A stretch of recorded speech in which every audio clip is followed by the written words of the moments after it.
Good morning, viewer. Welcome to our perspective. Here is the breaking news. Yes, Russian President Vladimir Putin visits Iran on first trip outside former Soviet Union since Ukraine war.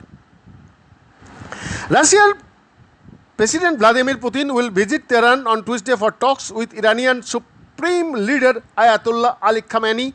The Kremlin leader first trip outside the former Soviet Union since Moscow's February 24 invasion of Ukraine. In Tehran, Putin will also hold his first face-to-face meeting since the invasion with the NATO leader Turkish Tayyip Erdogan to discuss a deal aimed to allowing the resumption of Ukraine's Black Sea grain exports as well as peace in Syria. Putin's trip, which comes just days after US President Joe Biden visited Israel and Saudi Arabia, sent a strong message to the West about Moscow's plans to forge closer strategic ties with Iran, China and India in the face of the Western sanctions. The contact with Khamenei is very important. Yuri Usakov, Putin's foreign policy advisor, told reporters in Moscow a trusting dialogue has developed between them on the most important issues on the bilateral and international agenda. On most issues, our positions are close or identical. Putin also met Iranian President Ibrahim Raisi, who was elected last year. For Iran also, chafing under Western economic sanctions and at loggerheads with the United States over Tehran's nuclear program and a range of other issues, Putin's visit is timely. The spectre of an emerging US-backed Gulf Arab-Israel bloc that could tilt the Middle East balance of power further away from Iran has accelerated its clerical rulers' efforts to strengthen strategic relations with the Kremlin.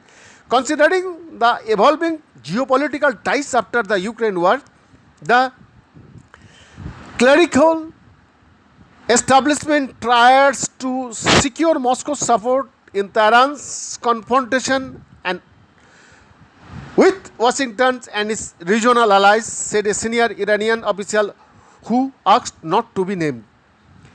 Emboldened by high oil prices since the Ukraine war, Iran is betting that with Russia's support it could pressure Washington to offer concession for the revival of a 2015 nuclear deal. We need a strong ally and Moscow is a superpower, said a senior Iranian official who asked not to be identified.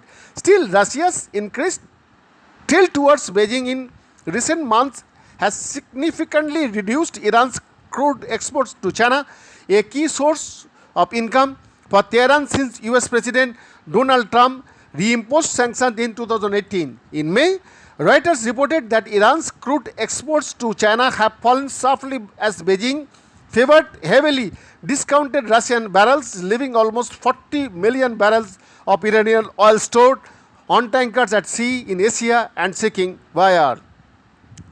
High on the agenda in Tuesday's trilateral talks that will also include Turkey will be efforts to reduce violence in Syria, where Erdogan has threatened to launch more military operations to extend 30-kilometer deep safe zones along the border. Moscow and Tehran both oppose any such action by Turkey.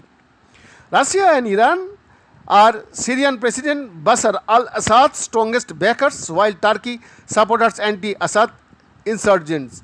Putin, who turns 70 this year, has made few foreign trips in recent years due to the COVID pandemic and then the Ukraine crisis.